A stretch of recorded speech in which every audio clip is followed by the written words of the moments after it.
welcome to History's Key Stage 4 Options evening presentation. Obviously, I'm Miss Tibreed. You've actually listened to me already this evening, so I apologise in advance.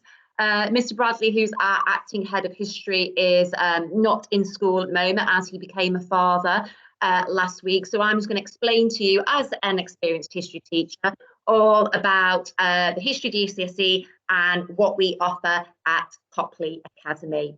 Okay, so our History GCSE, there are 4 different topics that you learn. America 1920 to 1972, that covers everything from the boom in America with flappers and the excitement of jazz and liquor, like if you've ever seen the film Chicago, that's the best representation of that, through to the Great Depression, how America was affected by World War II, all the way through up until the start of the Cold War and that's impact, which leads us in nicely to our second unit, which looks at America and the USSR's relationship during the Cold War.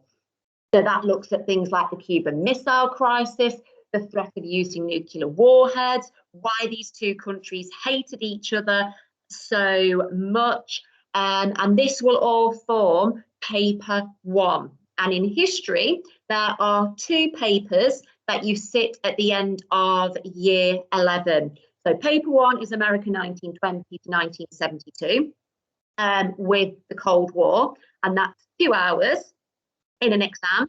And the second paper, which is again 2 hours, looks at Norman England. So the Norman conquest with William of Normandy in the Battle of Hastings in 1066, and what he did to ensure he kept power in England. So touching on some of the things you would have done in year 7, but in much, much more detail. And then the other component is Britain, Health and the People, which looks at how people's understanding of medicine and treatments and use of surgery have changed over time and why they have changed over time. So some of that can be a little bit on the grim side, especially when it comes to surgery.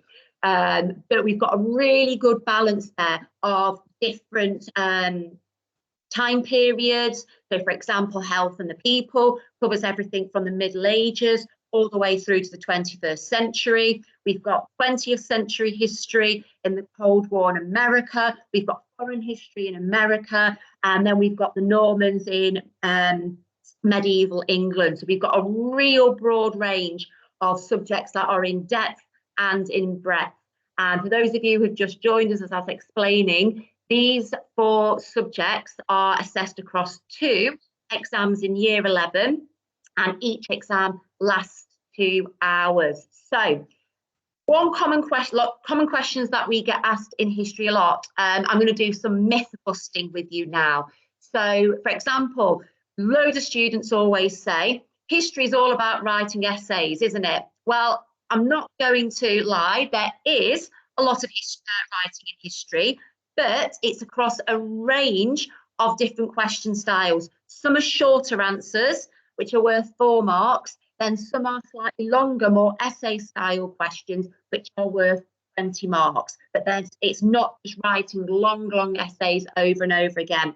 The question paper is structured to allow any students to access all of the questions. Okay, so I kind of answered myth 2, but I have to write essays. Yes, you will have to write essays, but that is not the only thing that you will have to write. And we give you lots of support and lots of guidance on how to answer those questions, whether they be 20-mark questions, whether they be 4-mark short questions, whether they be questions based on your own knowledge, or whether they are questions based on sources that you will get given and have to use in the exam.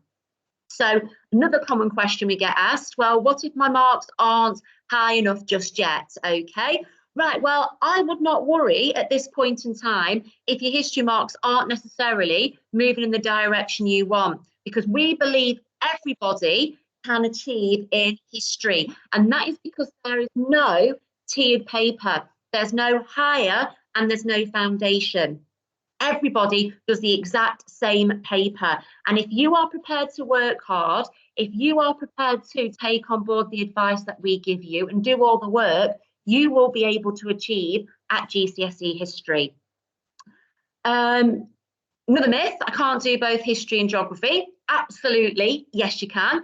I did both history and geography at GCSE and A-level. Without tiered exams, I'll struggle to gain a good grade. Absolutely not, as I've already mentioned. Everybody can do history, and the fact we've got a uniform paper means there is no cap as there is in a foundation paper. Everyone who sits that paper will have the chance of getting a grade 9 all the way through to a grade 1. So I have to take a subject because we are committed to a trip this year. There potentially will be trips for history, and you might get some trips in year 9, but that shouldn't influence your decision. If you get to go on a trip in year 9 or participate in any activities in year 9 history, it doesn't mean you have to do GCSE history. Okay, so what if then you're thinking about wanting to do history, but you don't know how it links to any future jobs? Well, from having a history degree, I can tell you now, a history degree doesn't just mean you're going to be a teacher or a librarian.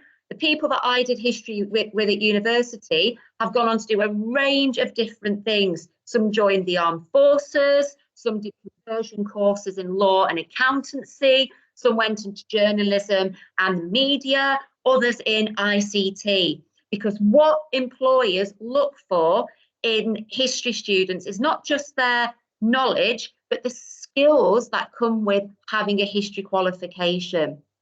So you don't necessarily have to use the content in any future careers, but analytical skills, being able to write a balanced argument, make an intelligent conclusion, be able to communicate effectively. These are all skills that are valued by an employer. And therefore, if you've got a history GCSE, it will say real big, important and valuable things that an employer will look for, that they will want in anybody who they take on.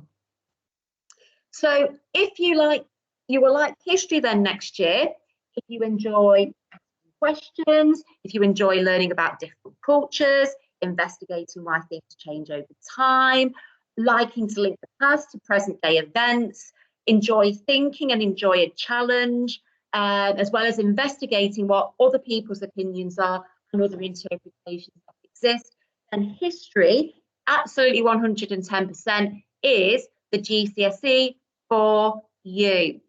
So if there are any questions, please by all means ask them, but you're welcome to come and speak to me or any of the other history teachers who will happily answer any questions that you have got.